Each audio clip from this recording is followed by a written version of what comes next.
Hey everybody, this is John from Pioneer Nexus MTG coming at you with a quick overview of Rakdos Midrange, how it's evolved over the last couple months going into the Pro Tour here, and taking a look at some quick gameplay with the deck, showcasing this particular version that you're seeing before us, but we will cover some other versions. Now, Rakdos Midrange is kind of split into two camps currently. That is the Smuggler's Copter camp and the Reckoner Bankbuster camp. Some of that has to do with Inti, some of that has to do with how aggressive you want to be, but the core of the deck remains the same. You are a Thoughtseize Fatal Push mid-range deck that uses all of the good red and black cards that have been printed over the last several years. Center deck, obviously, is Thoughtseize and Fatal Push, making this one of the best interaction decks in the early turns. You have answers to a myriad of different things with Thoughtseize, allowing you to take the proper stance against an aggressive deck as well as a mid-range control or combo deck. Fatal Push is just one of the best removal spells in the format against decks like Humans, Convoke, Amalia, etc. And with a little bit of help can deal with things even as big as Shouldered. The newer additions to the deck are Inti, which is kind of the new Dark Confidant Plus that's been added to the format, and then Smuggler's Copter. Some variants play it, some variants don't. Basically, this allows you to have all of your creatures have pseudo haste and evasion, while also cycling through your deck, finding what you need, kind of going from there. Blood Tithe Harvester, kind of a staple of the deck for quite a while. This card is very powerful as both an offensive threat, being a 3-power 2-drop, or being able to kill opponents' threats, especially in conjunction with the backside of Fabled Mirror Breaker. Croxa, pretty good card in the grindy-ish matchups, reducing your opponent's resources, along with Thoughtseize gives you a pretty decent game against combo game 1, even if some of your other stuff doesn't line up all that well. Fabled Mirror Breaker, another just powerful mid-range threat, creates a 2-2 on the front side, creates a 2-2 on the back side, gives you some card selection in the middle, and Reflection of Kiki-Jiki and cards like Blood Tithe Harvester who just kind of threaten to take over the game on their own. Bone Crusher Giant, Graveyard Trespasser are both quality mid-range threats. Bone Crusher obviously having the adventure half, being able to kill smaller creatures, potentially dealing your opponent opponent or planeswalker some damage. Graveyard Trespasser helps control graveyard decks, gains you a little bit of life, and can be difficult to kill with the ward ability. And then Shouldered, I mean, what's not to say, this is kind of like the quintessential 4-drop for the deck. It's a 4/5 Death Toucher, gains you life when you draw cards, punishes your opponent when they draw cards, helps against the combo decks like Lotus Field and Is It Phoenix, even though Is It Phoenix isn't technically a combo deck, but it does punish them for drawing a bunch of cards. Punishes the control decks, closes out the game very quickly.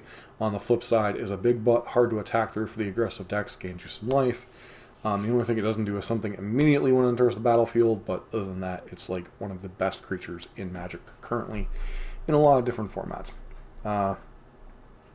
Torch the Tower, kind of a newer addition to the deck. This is basically because you need more efficient answers to Amalia combo, because it is dangerous to kind of tap out against that deck, and having more 1-mana interaction is important in those situations. Your land base has a lot of utility in it, because obviously you are only 2 colors. You get to play the man lands, down the Bugbear, Hive of the Eye Tyrant, you get to play Sokenzen, and if you wanted to, you can play copies of Takanuma, and then beyond that you play Castle Lockdwayne. So you get a lot of utility out of your lands. What's not to say about that? And you get to play Urborg. Sideboard, you kind of varies on what's in your sideboard this particular version. Duress and Go Blank for combo and control. Allows you to rip your opponent's card advantages out of your hand. Their key combo piece, their win condition, whatever.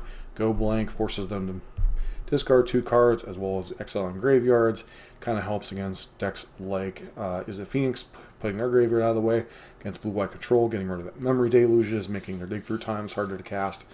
Droth Digger's Cage, this is kind of a newer addition to the deck, mainly as an answer to Amalia combo. Turns their collected companies and Court of Callings off. Unlicensed Hearse, the usual graveyard stuff. Greasefang, Is It Phoenix, etc.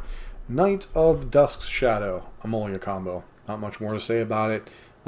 Could also come in against Angels, although Angels is not as bad a matchup as Amalia can be sometimes. I shouldn't say Amalia is a bad matchup, but it is a tricky matchup because they have a lot of grindy elements to their deck, especially with some of their graveyard recursion that's in their deck, in addition to collected companies, Court of Callings, and all that nonsense. Path to Peril, much like we've kind of been talking more and more. Amalia combo, Amalia combo, Amalia combo also helps against Convoke, humans, decks that are trying to go underneath you, spirits, all the like. Kolaghan's Command, nice grindy card, 2 for 1, helps deal with opposing Smuggler's Copters, Reckoner Bank Busters. There are other artifacts you potentially run into in the format. Rebuying your creatures, etc. Forcing your opponent to discard, shock effects, all of those relevant in a lot of matchups. And then Alkalataz, kind of a nice grindy creature, 5 mana 4/4 that basically recurs itself. Kind of plays into the similar camp as Croxa, forces your opponent to play the cards out of their hand, or they get punished. And then it punishes them especially for discard lands, giving you a bat. And then, like I said, it kind of has this transformability. It comes back as a land. If your opponent doesn't have any cards in their hand, then you get to bring it back, and just kind of this recurring theme for kind of the grindy mid-range matchups. As I kind of hinted at before, there's really 2 camps of Rakdos Midrange. That is the Bankbuster versus Smuggler's Copter. Bankbuster allows you to play a little bit better of a long game. You're drawing more cards rather than just having card selection. And the other thing that can be different, like if you look at the Rakdos Midrange here, you saw 1 Bitter Triumph, 1 Go for the Throat. This one, you see 2 copies of Bitter Triumph, 1 Power Word Kill. In addition to what 2-drop card advantage or card selection spell you're playing, another differentiator is what your 2 damage removal spell are you playing. Are you playing Bitter Triumph, Power Word Kill, Heartless Act, Shoulder's Edict, those kind of things. Some of these versions do play Duress in the main deck rather than Torch. Just as, a little bit, depends on what you want to hedge against with this deck. 3 copies of Shoulder in this deck. Other than that, the main deck isn't terribly different. Sideboard, we've already kind of looked at some of these cards, but we'll take a look at some of the different choices. Cry for the Carnarium, another 3 mana sweeper. This one's a little bit more conditional, but with the plus side of it exiles whatever it kills. So you kill your opponent's Amalias, some of their mana dorks, or if you kill a bunch of tokens and a bunch of 1/1s, this is exile land. Not that the Convoke decks can bring them back, but it is nice to have that exile clause against something like Amalia. Although if they explore just once, this card is kind of useless against Amalia itself. Liliana, another grindy card option, forces both players to discard. It's an edict effect. Very good against control and combo. A little bit less so against the go wide creature decks, hence why it's in the sideboard. The End, one of the better removal spells, at least as an expensive thing. It allows you to deal with, say, kill your opponent's or exile your opponent's Shouldered, get rid of all their copies of Shouldered, etc. Deals with, say, all your opponents the Wandering Emperors, or all your opponents Teferis, or all your opponents Chandra Beacon's Hope, or whatever that 6 mana 1 that Lotus Field plays. Expensive card, can deal with multiple singular threats, not bad to play. Invoke Despair, kind of like Alkalas. This is kind of a go over the top mid-range card. Basically, you're bringing this in against the mid-range decks, potentially against control decks. Then Quakebringer is kind of a mid-range threat that also happens to be good against Amalia combo. Primarily here for Amalia combo as a supplementary thing to keep them from gaining a bunch of life. This deck, not a whole lot different in the main deck, although I did want to point out the 1 copy of Archfiend of Dross. This is one that does pop up on occasion. It does obviously have the downside of you can potentially die to it. On the plus side, this one kind of rewards you for killing your opponent's creatures along the way. And a 6/6 flyer, your opponent's not going to be able to ignore this for 3 turns anyway, so chances are this is going to die before it would ever kill you. But it is a risky thing to sometimes run in your deck, but generally a 6/6 flyer is going to kill you before you would run out of oil counters. The sideboard, not really a whole lot different going on here. Damping Sphere, this is kind of here for Lotus Field combo, potentially any leftover Nykthos decks in the format. Can also punish something like Is It Phoenix a little bit. Nixilis is another grindy card that also happens to be good against like burn-ish style decks because you gain some arbitrary life along the way, but this is mainly to punish control decks, especially if you like turn 2 Blood Tithe or turn 2 NT, turn 3 of Nixilis, you have 2 copies of the Nixilis. Even if your opponent counters 1, you're still getting a copy. This really pressures the control decks, can kind of pressure the combo decks, not as hard as Liliana does, but still kind of dangerous for them, especially if you get multiple copies of these rolling. So, solid card in the mid-range-ish matchups. Leyline of the Void, another graveyard hate piece, very similar to the Unlicensed Hearse. You know, this is good against Phoenix, good against Grease Fang. There are a few other decks you might want to consider bringing in, like Neoform combo, but you know, overall, that's kind of what that for. Hitsugu, this is mainly kind of targeted towards your aggressive decks, especially Convoke, because of all the tokens. Not as good against something like Amalia combo, but that's why you kind of got to pick and choose what sweepers you're on, and then one out of the Extinction event. This comes in against the creature decks, just being able to kind of equalize the field in a lot of situations. So what is Rakdos Midrange good at? What's it bad at? Generally speaking, Rakdos Midrange doesn't have any terrible matchups except decks that immediately go over the top of it, such as Mono Black Midrange and Niv to Light are the two decks that are pretty rough matchups. Everything else, whether it's the hyper-aggressive decks like, you know, Boros Convoke, Humans, Spirits, you know, those kind of decks, this deck can have cards in the sideboard to kind of adapt or know what hands to keep and be pretty good in those matchups. And the decks like Control, Lotus Field combo, etc., it has a very good post-board plan. Might not be favored in those matchups because of the kind of being a dog game one, but, you know, Lotus Field combo has a decent game plan against, although it can lose to, you know, Lotus Field's good draws. Blue-White Control, generally you're going to lose game 1, game 2, and game 3. You're probably pretty heavily favored between your myriad of discard spells, card advantage, different angles of attack. So it's kind of those decks in the middle that are problematic. Is it Phoenix? Bit of a close matchup, depends a lot on the context of the draws. Although if the Phoenix deck does take the control role and is able to keep their graveyard relatively access-free, they might have a little edge with Treasure Cruise and the ability to refill. But there's also a lot of air in the Is it Phoenix deck, whereas the Rakdos deck, most post-board configurations, there's not much air other than, you know, if you flood out a little bit. So this is probably the go-to mid-range deck of the format, much like Jund used to be in the modern format, and has kind of held that role as like one of the top 2 or 3 decks for a good portion of the last year and a half or so. So let's get into our match and see how this deck plays out. All right. Match here with Rakdos Mid. Name like It's Swifty Time. I would be highly disappointed if they're not on an aggressive deck. 6 lands, no can do. Sounds a little bit more manageable. We'll put back Croxa.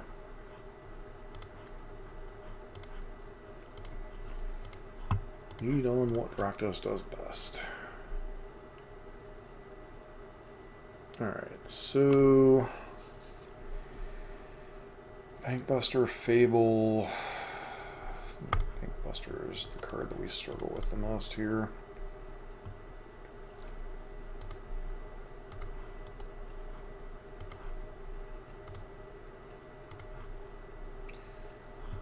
So kind of in a weird spot here. If I play out Blood Tithe, I just play right into their Bone Crusher Stomping something, so just kind of best to pass and do nothing.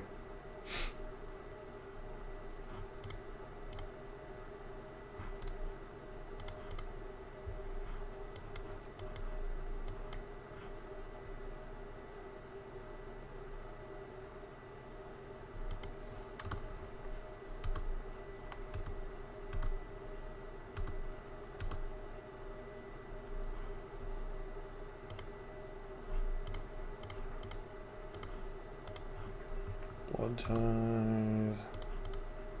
Blood Tithe. We're kind of in behind the 8 ball in this particular setup because our opponent had 2 of the better grindy cards in this matchup in Fable and Bankbuster. Plus, we also mulliganed on the play, so we were already down 2 cards. So, just gonna let them hit us.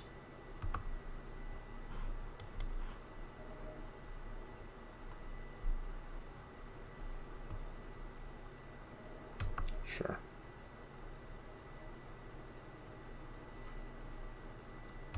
Mm-hmm.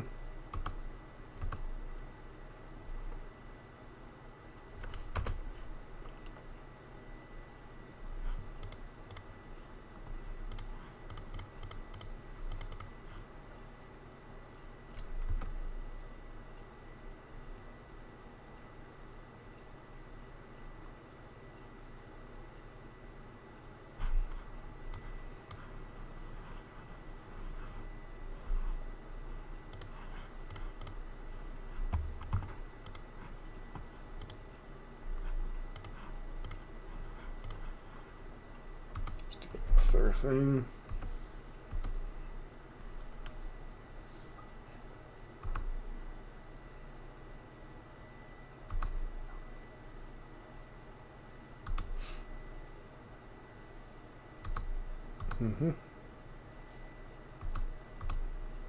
Take this hit as well.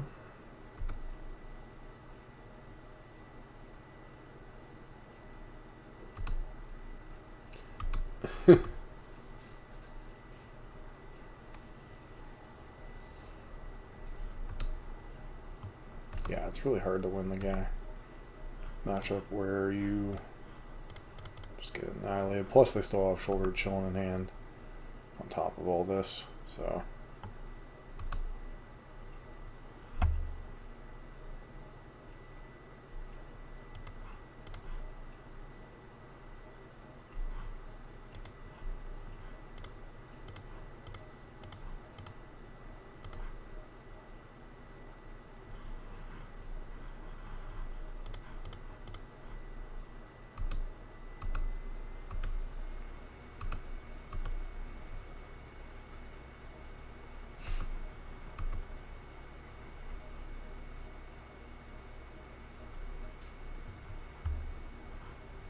Land.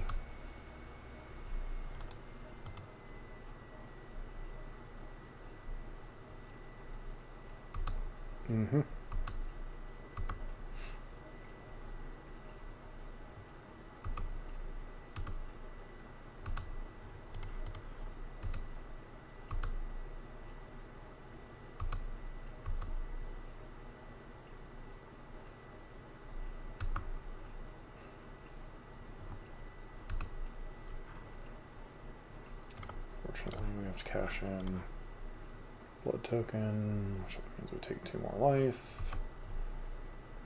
We're just too far behind this game. Didn't mean to do that, but we're too far behind here in the mirror match. Mirror match is much. You can kind of play a tempo game in the mirror match sometimes, but it's also just sometimes about dealing with every grindy card that your opponent has. So Adelies, K command, Path to Peril, not really. Go Blink, maybe. With Affliction. Poison counters.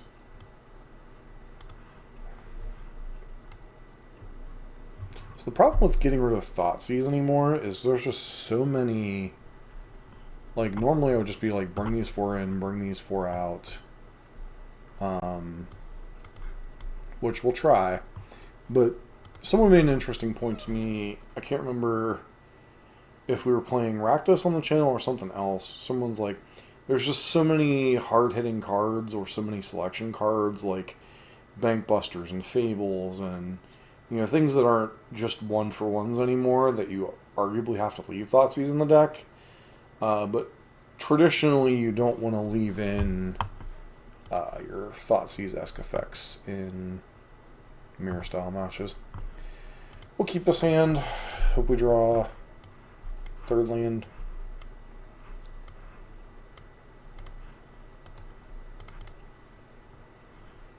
Doubt we're going to have anything to Fatal Push on 1, but there we go.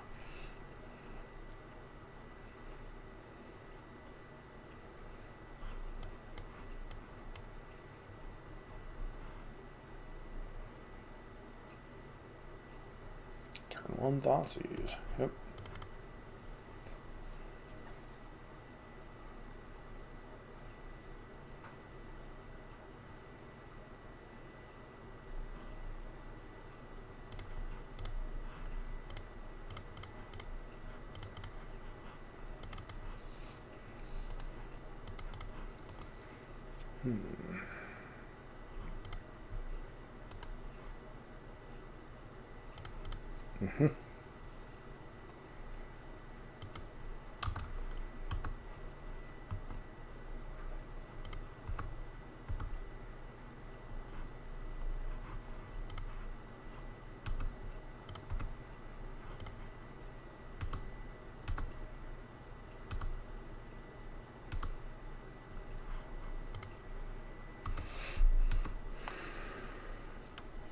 Untap land, not ideal, but it works.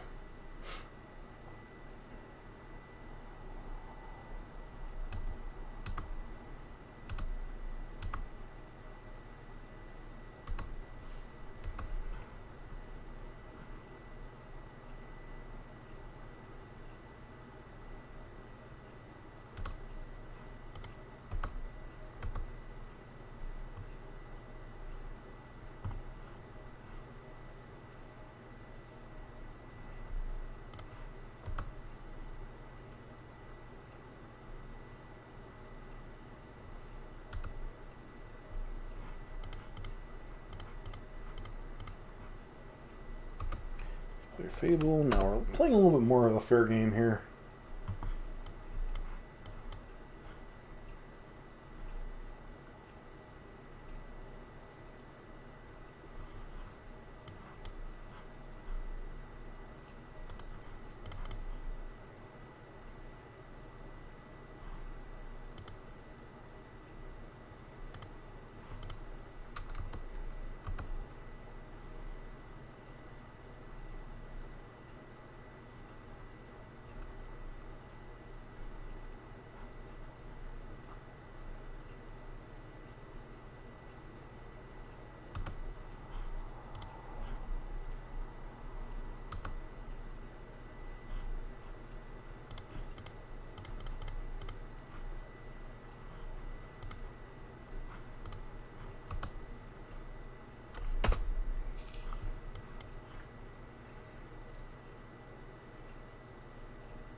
Mm-hmm.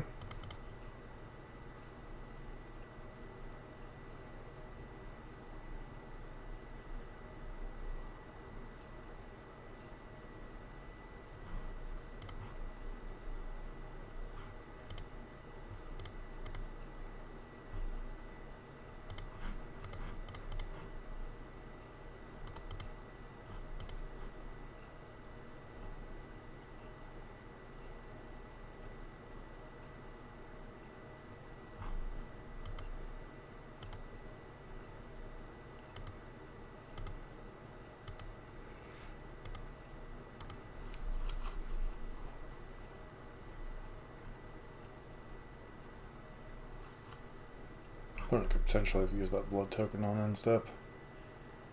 So, okay.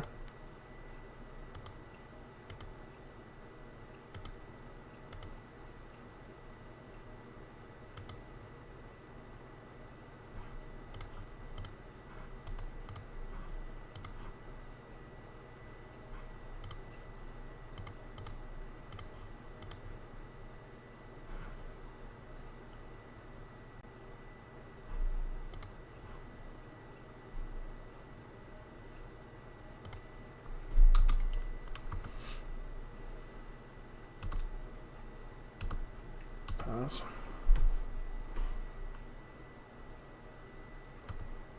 Mm-hmm.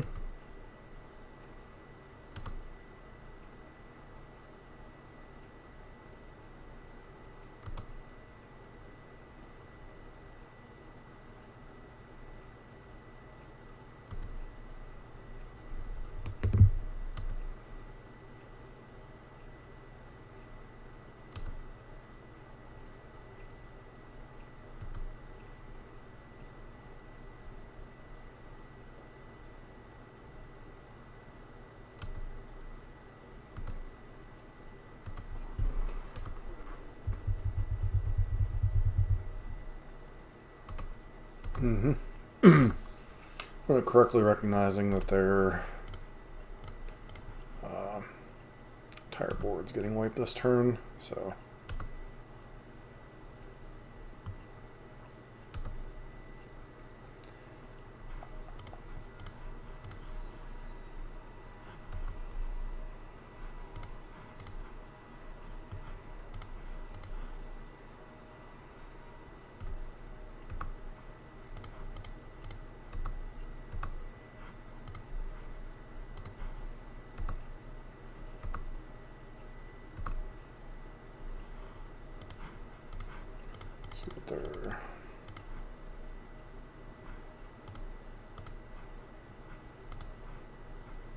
Fetch 2 lands.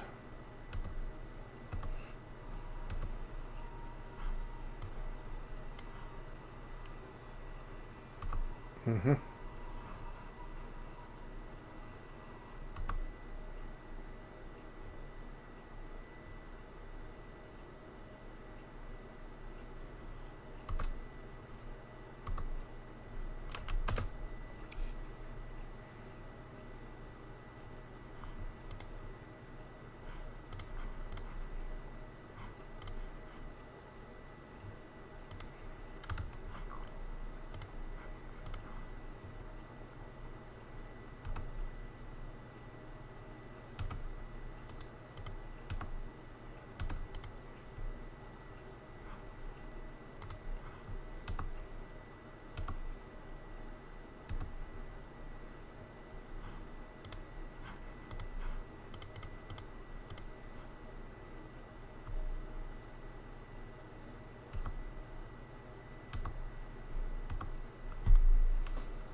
Okay.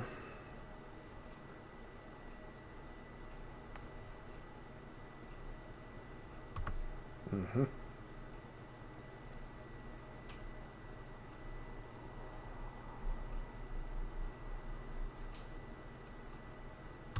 Yep.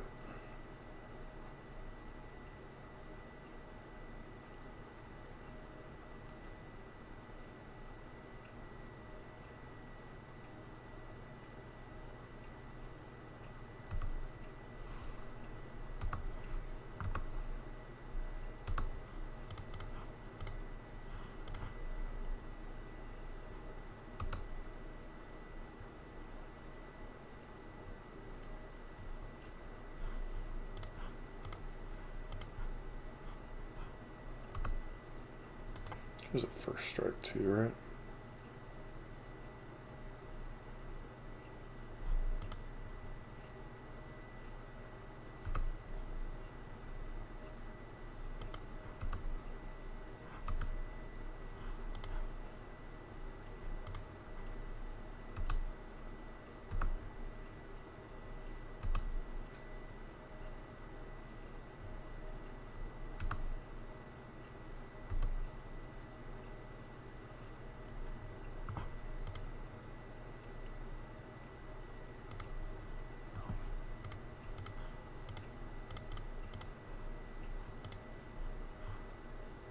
Mm-hmm.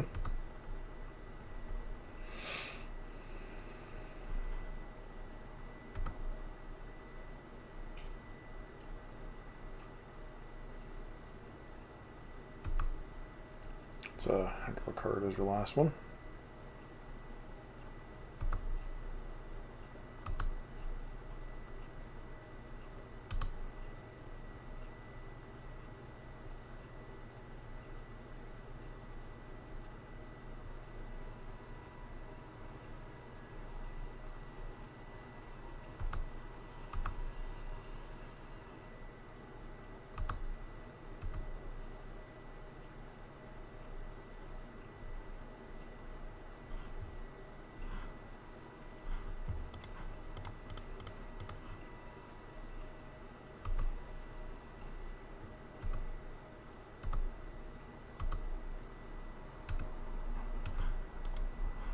I think we're just going to lose to alkalis here.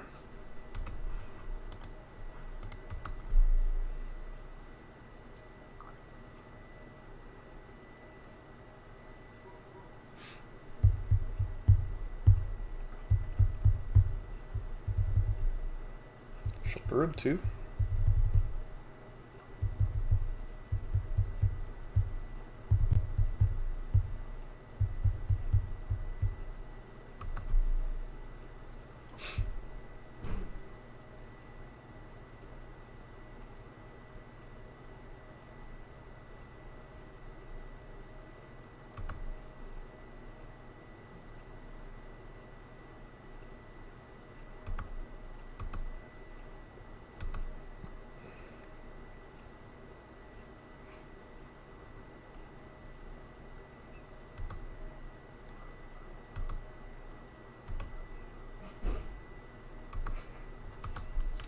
we're just kind of in a no-win situation here.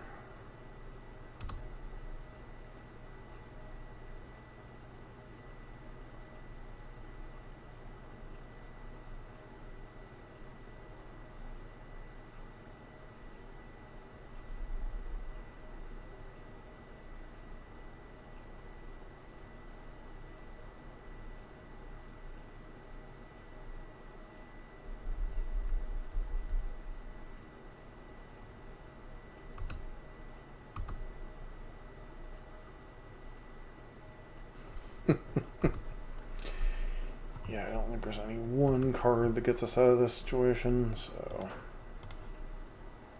go to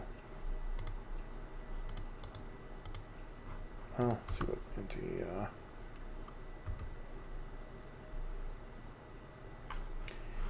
land. Okay.